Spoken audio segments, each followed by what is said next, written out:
আসসালামু আলাইকুম। আজকে গরম ধোয়া ওঠা কচু পাতার ভর্তা এই রেসিপিটাকে আমি দিব। আচ্ছা, এই রেসিপিটাকে যদি আপনারা ফলো করেন এবং এইভাবে রান্না করেন তাহলে আপনাদেরকে ভাত একটু বেশি রান্না করতে হবে।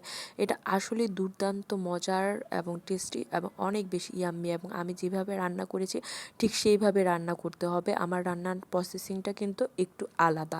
তো এই জন্য পুরো ভিডিওটা দেখতে থাকুন। প্রথমে কচু পাতাগুলোকে ধুয়ে কেটে নিতে হবে। এর জন্য রসুন, কাঁচামরিচ এবং পেঁয়াজ নিয়ে নিতে হবে। তো এগুলো ধুয়ে পরিষ্কার পরিচ্ছন্ন করে নিতে হবে একদম করে, এবং কুচি করে নিতে হবে যতটা পারা যায়। এখানে অতটা কুচি করা হয়নি, কারণ এটার কারণ আছে, তো দেখতে থাকুন।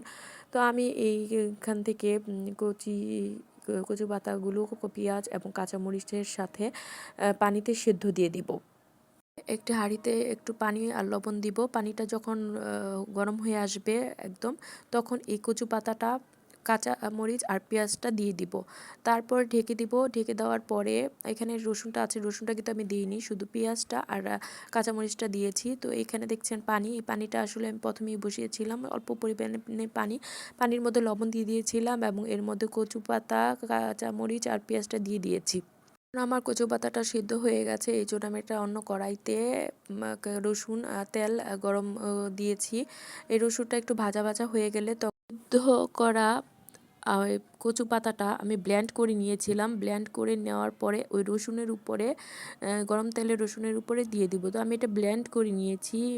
তো ব্লেন্ড করে নিতে হবে এইভাবে, একদম ভর্তার মতো হয়ে যাবে। তখন আমি নেড়ে চেড়ে দিব, এবং এখানে কিন্তু আমি কোনো শুকনা মরিচ অ্যাড করিনি, আপনারা দেখেছেন। এখন শুকনো মরিচ অ্যাড করার জন্য যেটা করতে হবে, শুকনো মরিচকে আমি একটা কাঁটা চামচের মধ্যে নিয়ে এভাবে পুড়ে নেব। তো এভাবে পোড়া হয়ে গেলে আমি ওই শুকনো মরিচের পোড়াটা কমপ্লিট হলে ওটাকে আমি ওই কচু শাকের উপরে দিয়ে তারপরে নেড়ে চেড়ে দিব।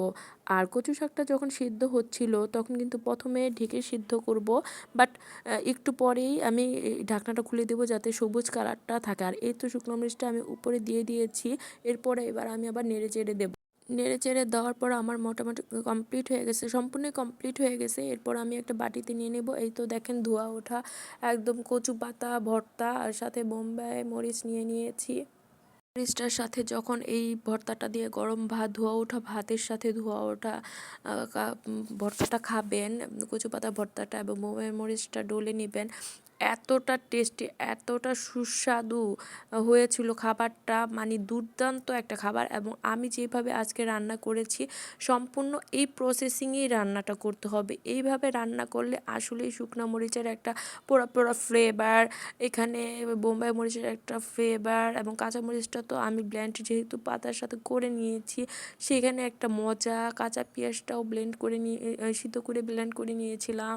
আর তেলের মধ্যে রসুন দেওয়াতে রসুনের যে কোষগুলো সেগুলো কিন্তু ব্লেন্ড হয়নি, আনাম আছে, সেটা ডলে খাওয়ার সময় এত বেশি ইয়াম্মি লাগবে।